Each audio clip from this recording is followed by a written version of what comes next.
Hello, and welcome to the North Coast Journal Preview, where we take a look at the current edition of the North Coast Journal. My name is Matt Knight, and I am here in place of Dave Frank this week. And I'm also joined by North Coast Journal's news editor, Thad Greenson, and the prodigal arts and features editor, Jennifer Fumiko Cahill. Welcome back. I've returned. Hello. It seems like a century or so since you left, but really, in point of fact, it's only been about 3 weeks. I know. But I took a vacation and everything went to hell. To be fair, it was pretty hellish before you left. It's fair. Yeah, but it didn't get any better, I'm sorry to report. You didn't fix it. And speaking of not getting any better, I guess that it's time for the weekly drubbing of COVID and what the really grim situation is out there right now. So I think that's your cover story this week, is it not? Yes, it is, and that's a pretty good pivot. So I've talked, I think, the last couple shows about our escalating case numbers in August, and so this week I spent some time talking to some healthcare providers, trying to get a look at the scene, a look at the scene on the ground at St. Joseph Hospital, which is really the epicenter for COVID care in Humboldt County. So we just closed the books on August. As you know, I've been saying repeatedly, it was just a record-shattering month in every way bad regarding COVID. So just the quick numbers overview is we logged 2004 cases in August, which is, remember, way back in December and January when there was this post-holiday surge and our numbers, eclipsed anything that ever been.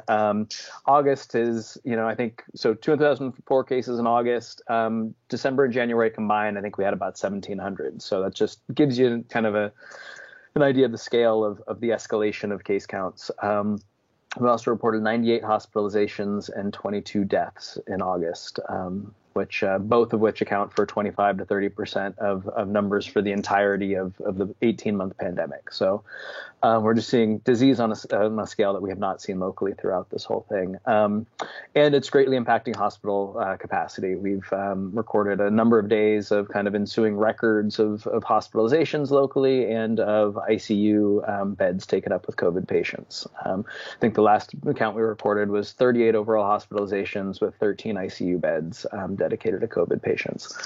So I spent some time talking to two providers at St. Joseph Hospital, Karis Hassler, who is the nursing ICU manager, and then Paul Shen, who is a hospitalist who also treats COVID patients in ICU. Just to hear from them directly what they're seeing and what this is like, on a personal level for them. Now, I was really struck by Dr. Hoffman's comments that it's really no longer a pandemic, but actually endemic. Mm-hmm. There's really nowhere to hide from it anymore. It's just really everywhere you go. Mm-hmm. Yeah, I thought that was a really kind of telling quote. He was responding in an email to an email from a local doctor who was kind of urging public health to do kind of a risk analysis spreadsheet every week, or that kind of looked at vaccination numbers by zip code and case counts by zip code, trying to give people an assessment of if there's like certain neighborhoods of Humboldt County that are more at COVID risk than others. And I thought Dr. Hoffman's response was so telling. It was just said, that absolutely it is endemic, it is everywhere, and basically now all of us should, go out every day assuming that we're going to come into contact with multiple people who are COVID positive, who have COVID, whether they know it or not, and kind of change our behavior accordingly. And that there's just no safer or more at-risk zip code in Humboldt County. As you said, the disease is endemic at this point. It is everywhere. Did you get a feel from either, working on the story or the recent news conferences, whether any of this uptick, this huge surge, has really registered with people? Have vaccinations started to bump up, or is it just still flatlining, or where are we with that? There has been a slight uptick of vaccination uptake in August. It's just, so far pales in comparison to what we're seeing by disease spread. So I think the numbers quoted in the story is that we increased overall percentage of the population vaccinated by 2.4% in August. So that's not nothing, but or we're not seeing. I think some other areas of the country, in the midst of kind of this Delta fueled surge, have seen really strong spikes in vaccination rates, and we've yet to see that here. And that's a point of huge frustration and consternation for the care providers that I spoke to. I spoke to both of these folks back in December when doing a story about kind of that surge and what it looked like from healthcare providers' perspective.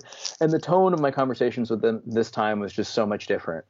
Back in December, they were tired, they were burnt out, but they were also very much felt they were kind of like holding the line for the community, that they were really hopeful vaccinations would come online soon, and that they viewed kind of, their role is keeping a lid on it, taking care of people as much as possible until those vaccinations rolled out. And now, 8-9 months later, they're just really frustrated that vaccinations are free, proven, readily available to anybody that wants them, who's over the age of 12 in Humboldt County. And so many are choosing not to get them. And Dr. Paul Shen, said kind of repeatedly to me that that's both he's blown away by the patients he's treating in ICU who are just really, really sick, and some of them still pushing back on the idea that COVID is real or that the vaccine could have helped them. And then he said, by the time they leave, the ones who are fortunate enough to be discharged from his care, he's saying 90% of them are fully on board with the vaccine. They wish they'd got it. They're ready to get it as soon as as the antivirals leave their system and they're clear to get the vaccine. But he's just kind of mystified why so many of us in the general population are choosing not to listen to what doctors are saying and choosing not to learn from what he deemed kind of the collective experience of all of us in this country watching so much disease and so much death over the last 18 months. And he also feels like that's very much the choice not to get vaccinated is a choice that's putting him and fellow caregivers at greater risk as they're treating more and more COVID patients. Yeah, and speaking of caregivers, you really get a sense from your story about the burnout, the frustration, and even anger that the nurses and doctors and other support people at the hospitals are experiencing, just with the deluge of patients and the deluge of unvaccinated patients. Mm-hmm. Yeah, and it really has taken a toll on, I think, nursing staff most acutely. Kara Sassler, her role, as the ICU manager is to make sure the ICU is staffed with enough nurses to meet mandates every day. And it is increasingly becoming a huge struggle. Nursing, there's always been a nursing shortage in Humboldt County. I don't know about always, but for the last 10 plus 15 years. And there's been challenges of recruiting and retaining nurses here amid kind of what's a statewide and national nursing shortage. And it's just grown more acute over the course of this pandemic. Nurses have been so overworked, overstressed, that there's just been attrition. Kara said some of them have just looked to other professions, just wanting to get out of nursing altogether.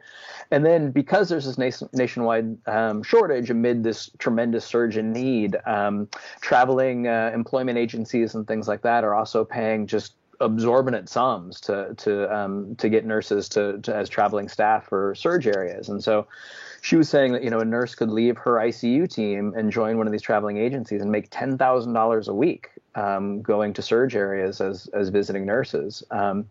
So she's had a tremendous amount of people leave or a tremendous amount of turnover at the same time that it's no longer possible for her to staff the ICU with those traveling agencies and those traveling nurses, both because of the exorbitant prices they're charging, and then also they're just not available.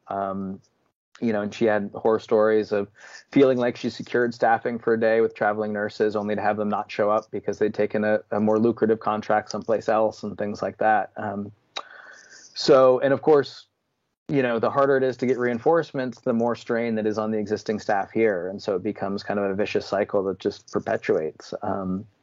And yeah, she was very clear that her staff is feeling broken and worn out and exhausted and done. And I guess looking into the future, it's a pretty bleak picture.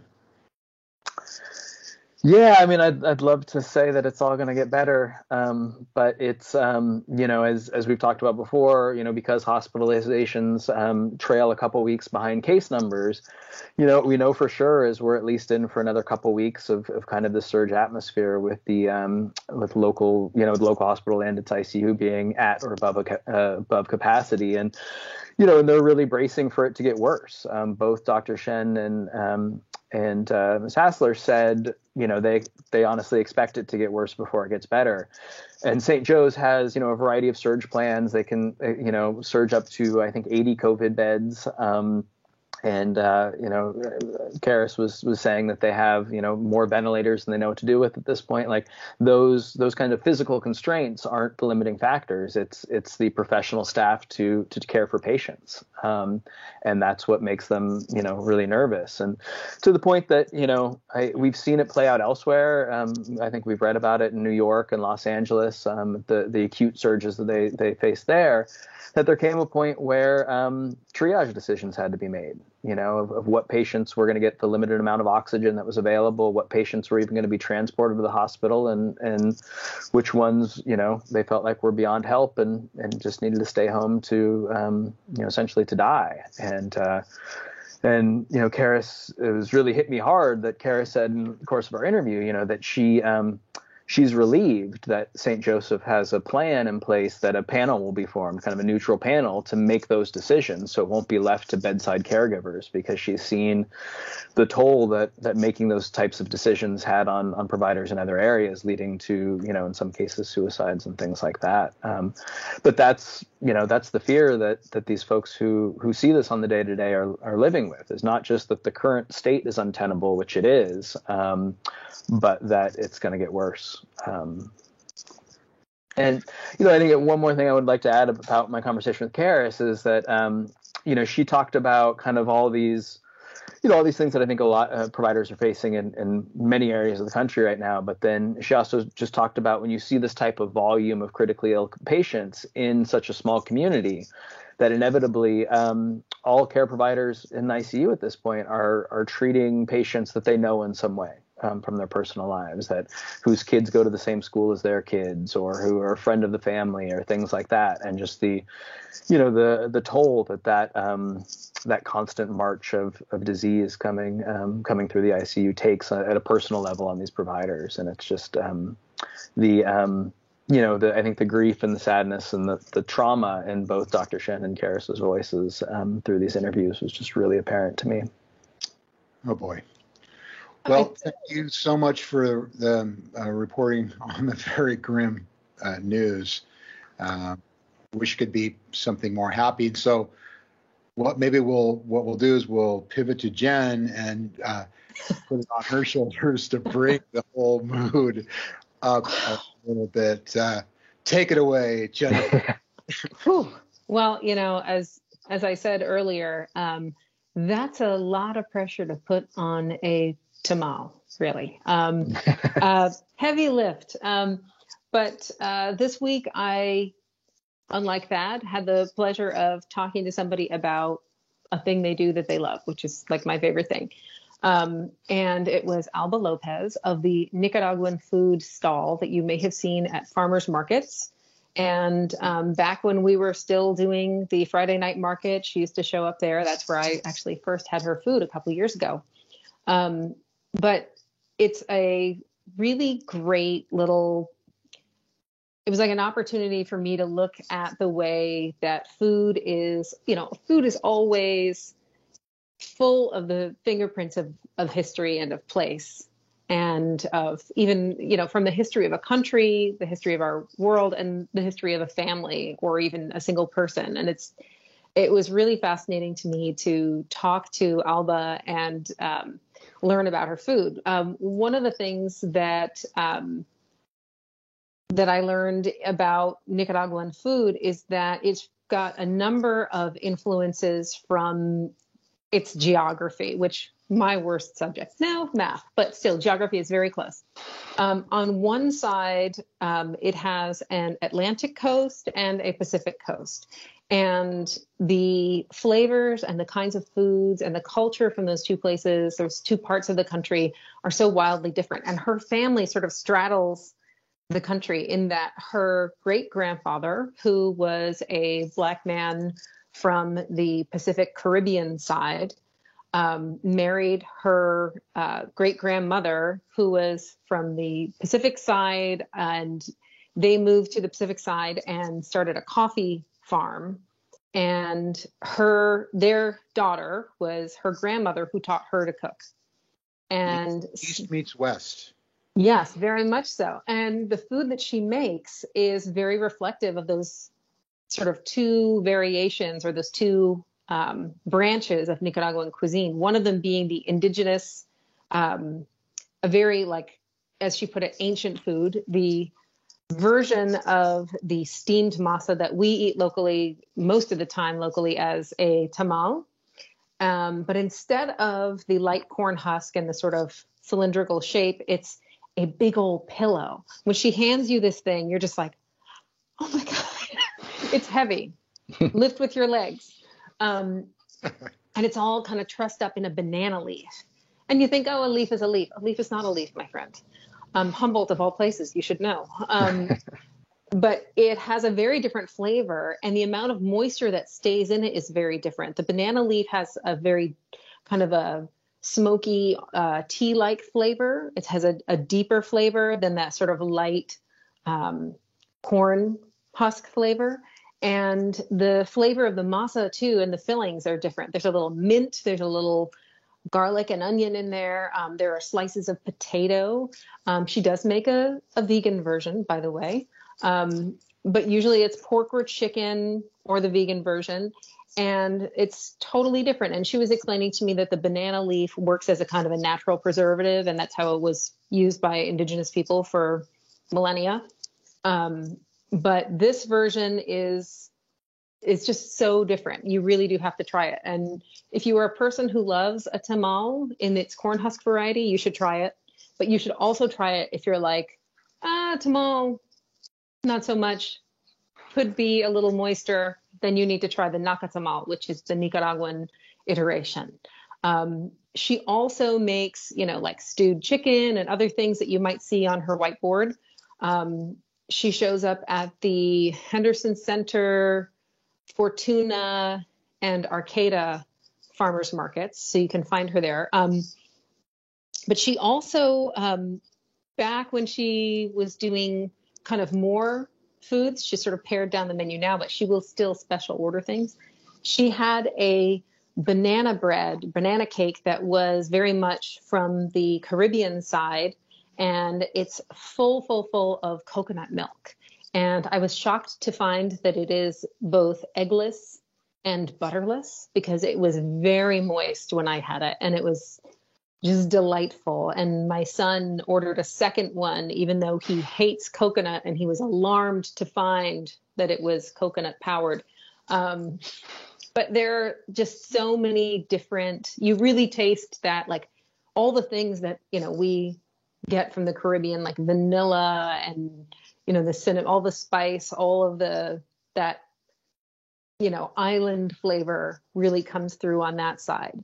And it was fascinating talking to her too about Nicaragua. And she was saying to me, one thing that really stuck with me is she was saying that the history of Nicaragua, the story of Nicaragua, is the story of war. And all of her life, all of her upbringing there until she immigrated to the U.S. in her 20s, which was during the late 80s, was about war and about the Sandinista overthrow of the Somoza kind of dictatorial dynasty, and the hardship of war and being cut off, and the United States and Soviet Union's kind of puppetry in that respect. They're enacting the Cold War on Nicaragua by backing opposite sides. See, now you're bringing this down again, Jen. You have to. Oh my God, I'm so sorry. I'm going to bring you down again. But she said something to me about, how they were really starving. And she would buy food for her kids, but not for herself. And she said that when they would, get eggs, which was not always, they would establish that these are for the kids, like these are for children. The children need nutrition, they need food. And she said that years and years later, when she was in the US with her brother-in-law, they were eating and he kept saying, eat more, eat more. And she was like, no, I'm good, I'm full. And he was saying, come on, have a little more. And she was like, I can't eat like this. What are you doing? And he said to her, I got to confess, when we were in Nicaragua, sometimes I would sneak down in the middle of the night to the kitchen and like eat 2 eggs. And he feels such guilt over a pair of eggs that now he feels like he has to stuff her whenever he sees her, and it really reminded me of pretty much, I think everyone that I've eaten with who has experienced the scary kind of food scarcity, not ramen food scarcity, but truly not knowing if there's going to be food for you and your kids. Yeah. The way they eat and the way they feed people is touched with that experience. And I think the way that she experiences food, the way that she cooks, and the way that she feeds people is touched by that experience too. And she was saying that part of the fulfillment of her work is less about the money, but feeling like people really like it, people appreciate it. She doesn't always get to watch them eat it, of course, because it's all takeaway, but she feels so good that people enjoy her food and that people are fulfilled by it. And it's the most wonderful kind of passion. And she's also making pupusas, which are a Salvadoran food, but she learned to make it by watching Salvadoran refugees who came to Nicaragua because of war. And so they were displaced, so they were cooking in the markets, and she watched them, and she made her own version, which is very much about Nicaraguan flavors, and including turmeric, which is why it's yellow. So when you order pupusas somewhere else outside of Humboldt and you're like, why aren't these yellow? That is why. Well, I think you managed to pull it out in the end there. Pupusas are available, and the nakatamals are huge, and everything's delicious. So is there anything else you want to add? We've got about 2 or 3 minutes. You want to talk about something else that's in the journal this week? Well, I definitely want to point you to our garden columnist, Julia Graham-Witt, who has a wonderful column this week about getting ready for, I know it's hard to think about the future, but getting ready for next spring and summer by saving seeds now. So she recommends, different ways, which you can read, and she'll give you a really great breakdown on how to get and store seeds. Used pill bottles, apparently great for saving seeds. She's very serious about how you have to label them. She's like, you think you will remember? You will not remember what's in there. She's a former librarian, so. That's right. She's all about labels. She's our neighbor, so I know her quite well. Well, and I'm sure she's very polite about asking for cuttings, because she also says, if you walk by somebody's amazing garden and they've got beautiful flowers, it's not crazy to knock on their door and ask, hey, can I grab a couple of seeds? If you're going to cut them anyway, but I took away her bold type and her all caps, because we don't do that as a style issue in our paper. But she was like, do not just cut people's flowers. And it's true. I don't want anybody going stand your ground on you because you were in there cutting the heads off tulips and I guess not tulips. Tulips are a bold thing, right? You can see how black my thumbs are from here. You'd have to dig it up. Yeah, and don't do that. Oh my God, don't do that. Don't dig anything up. But yeah, she's got really great advice for basically planning a garden for next year on the cheap now, which, we've all got time for, because I don't know how long we're going to be staying home in the middle of this. So, yeah. Well, that's great. Good news there. And that and a lot of other great things are in the North Coast Journal this week. Pick it up on newsstands now. It's also online. Thad, Jennifer, thanks so much for doing this, and we'll see you again next week.